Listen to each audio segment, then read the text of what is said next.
Hello everyone and welcome back to my channel Home Library Book Review.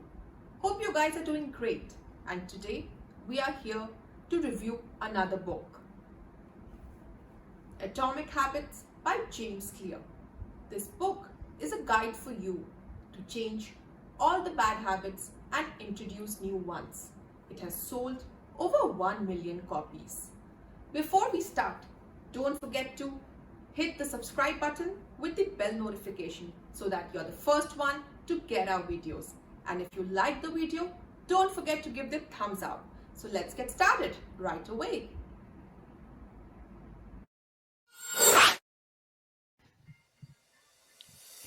Welcome to Home Library Book Review, where we select a book right from the shelf and explain its learning through easy to understand text, graphics, examples, and animation, along with discussion with family members.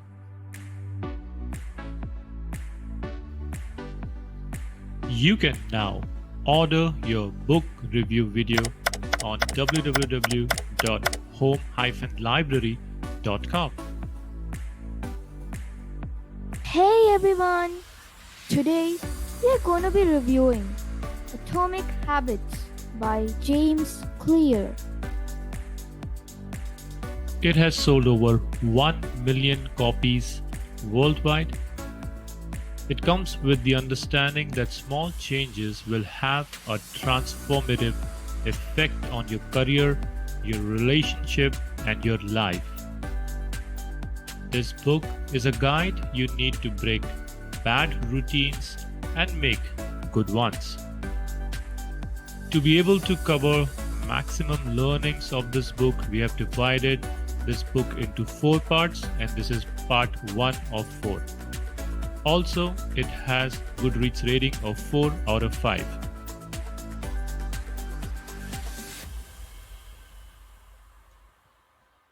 James Clear is a personal development keynote speaker and New York Times best-selling author of Atomic Habits. His entertaining talks teach audiences about small habits, decision-making, and continuous improvement. He's a regular speaker at Fortune 500 companies, and his work has been used by teams in the NFL, NBA, and MLB. Through his online course, The Habits Academy, Clear has taught more than 10,000 leaders, managers, coaches, and teachers how to improve.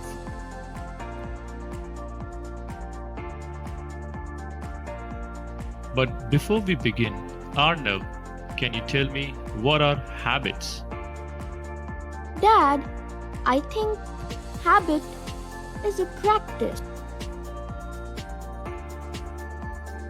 It can also be customs that we are used to by doing them over and over again.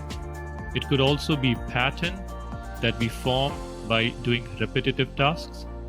It could also be routine that we are familiar with and want to do it over and over again. Or it could also be a manner in which we practice our thoughts. You know, there is a saying, if you take control of your habits, you take control of your life. I can't wait to review this book. How about you, Arnav? Dad, let's begin. Number 1. The surprising power of atomic habits. It is so easy to overestimate the importance of one defining moment and underestimate the value of making small improvements on a daily basis. Too often, we convince ourselves that massive success requires massive action. Whether it is losing weight, building a business, writing a book, winning a championship, or achieving any other goal, we put pressure on ourselves to make some earth-shattering improvement that everyone will talk about. Sadly, improving by 1% isn't particularly notable. Sometimes it isn't even noticeable, but it can be far more meaningful, especially in the long run. Habits are the compound interest of self development. The same way that money multiplies through compound interest, the effects of your habits multiply as you repeat them. They seem to make little difference on any given day, and yet the impact they deliver over the months and years can be enormous. It is only when looking back 2, 5, or perhaps 10 years later that the value of good habits and the cost of bad ones becomes strikingly apparent. You see, this can be a difficult concept to appreciate in daily life. We often dismiss small changes because they don't seem to matter very much in the moment. If you save a little money, you're still not a millionaire. If you go to the gym 3 days in a row, you're still out of shape. If you study Mandarin for an hour tonight, you still haven't learned the language. We make a few changes, but the results never seem to come quickly, and so we slide back into our previous routines. Thus, making a choice that is 1% better or 1% worse seems insignificant in the moment. But over a span of years of movements that make up a lifetime, these choices determine the difference between who you are and who you could be. Success is the product of daily habits, not once in a lifetime transformations, and such are the surprising powers of atomic habits. Number 2, how your habit shape your identity and vice versa.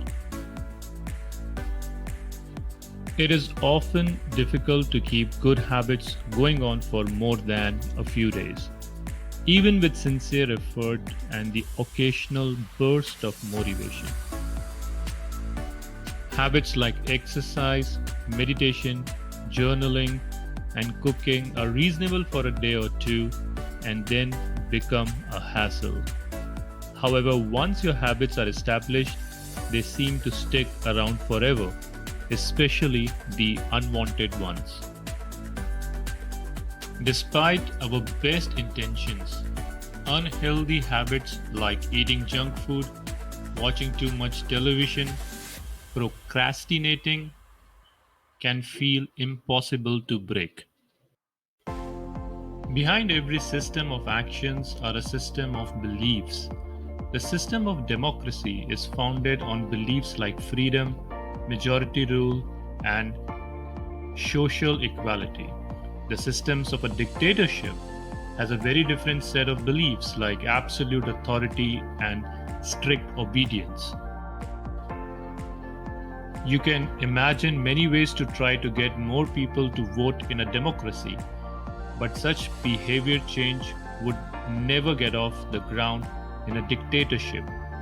That's not the identity of the system. Voting is a behavior that is impossible under a certain set of beliefs. A similar pattern exists whether we are discussing individuals, organizations, or societies. There are a set of beliefs and assumptions that shape the system and identity behind the habits. The more pride you have in a particular aspect of your identity, the more motivated you will be to maintain the habits associated with it. If you're proud of how your hair looks, you will develop all sort of habits to care for it and maintain it. You see, true behavior change is identity change. You might start a habit because of motivation, but the only reason you will stick with one is that it becomes part of your identity. And hence, your identity emerges out of your habits. You're not born with preset beliefs. Every belief, including those about yourself, is learned and conditioned through experience.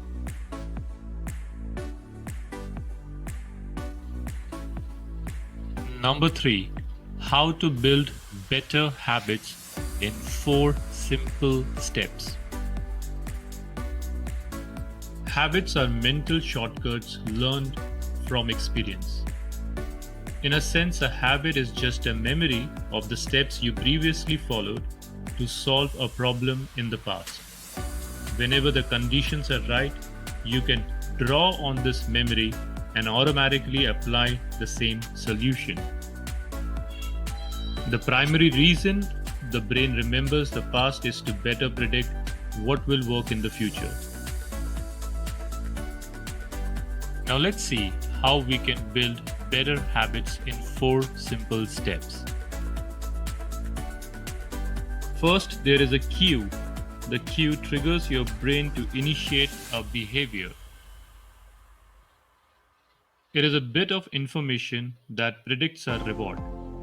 Our prehistoric ancestors were paying attention to cues that signaled the location of primary rewards like food and water. Today, we spend most of our time learning cues that predict secondary rewards like money and fame, power and status, praise and approval. Your mind is continuously analyzing your internal and external environment for hints of where rewards are located. Because the cue is the first indication that we are close to a reward, it naturally leads to a craving. Cravings are the second step, and they are the motivational force behind every habit. Without some level of motivation or desire, without craving a change, we have no reason to act. When you crave is not the habit itself, but the change in state it delivers. You do not crave for a feeling, but you crave the feeling of relief it provides. You're not motivated by brushing your teeth, but rather by the feeling of a clean mouth. You do not want to turn on the television, you want to be entertained. Every craving is linked to a desire to change your internal state. Cravings also differ from person to person. In theory, any piece of information could trigger a craving, but in practice, people are not motivated by the same cues. The third step is the response. The response is the actual habit you perform, which can take the form of a thought or an action. Whether a response occurs depends on how motivated you are or how much friction is associated with the behavior. If a particular action requires more physical or mental effort than you are willing to expand, then you won't do it. Your response also depends on your ability. It sounds simple, but a habit can occur only if you are capable of doing it. If you want to dunk a basketball but can't jump high enough to reach the hoop, well, you're out of luck. Finally, the response delivers a reward. Rewards are the end goal of every habit. The cue is about noticing the reward. The craving is about wanting the reward. The response is about obtaining the reward. Therefore, the 4 simple steps to build better habits are cue, craving, response, and reward.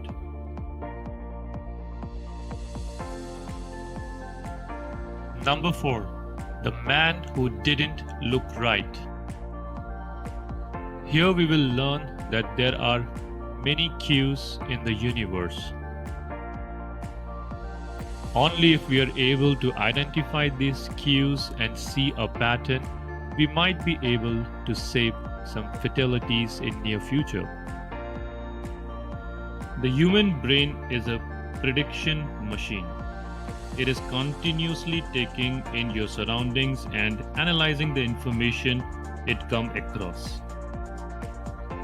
With enough practice, you can pick up on the cues that predict certain outcomes without consciously thinking about it. Automatically, your brain encodes the lessons learned through experience. We can't always explain what it is we are learning, but learning is happening all along the way, and our ability to notice the relevant cues in a given situation is the foundation of every habit we have. Over time, the cues that spark our habits become so common that they are essentially invisible. The treats on the kitchen counter, the remote control next to the couch, the phone in our pocket. Our responses to these cues are so deeply encoded that it may feel like the urge to act comes from nowhere. For this reason, we must begin the process of behavior change with awareness. Before we can effectively build new habits, we need to get a handle on our current ones. Now, this can be more challenging than it sounds because once a habit is firmly rooted in our life, it is mostly non-conscious and automatic. If a habit remains mindless, you can't expect to improve it. But with enough practice, your brain will pick up on the cues that predict certain outcomes without consciously thinking about it. Once your habits become automatic, we can stop paying attention to what we are doing. And thus, the process of behavior change always starts with awareness. You need to be aware of your habits before you can change them.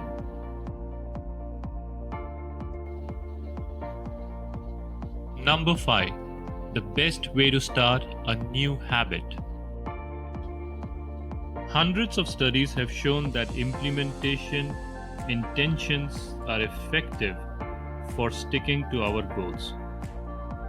Whether it's writing down the exact time and date of when you will get a flu shot or recording the time of your appointment, they increase the odds that people will stick with habits like recycling, studying, going to sleep early. Researchers have even found that voter turnout increases when people are forced to create implementation intentions by answering questions like, what route are you taking to the polling station? At what time are you planning to go? What bus will get you there? Other successful government programs have prompted citizens to make a clear plan to send taxes in on time or provided directions on when and where to pay late traffic bills. The punchline is clear. People who make a specific plan for when and where they will perform a new habit are more likely to follow through.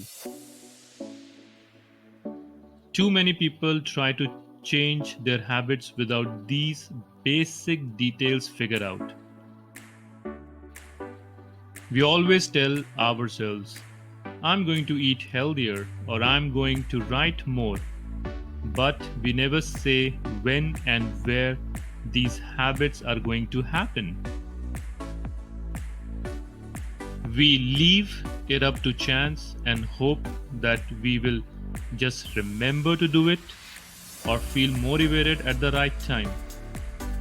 and implementation intention sweeps away foggy notions like I want to work out more, or I want to be productive, or I should vote, and transform them into a concrete plan of action.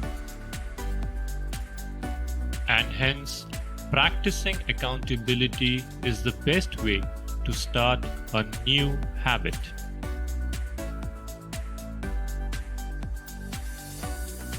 Let's summarize what we have learned so far. Number 1, the surprising power of atomic habits. Number 2, how your habits shape your identity and vice versa. Number 3, how to build better habits in 4 simple steps. Number 4, the man who didn't look right.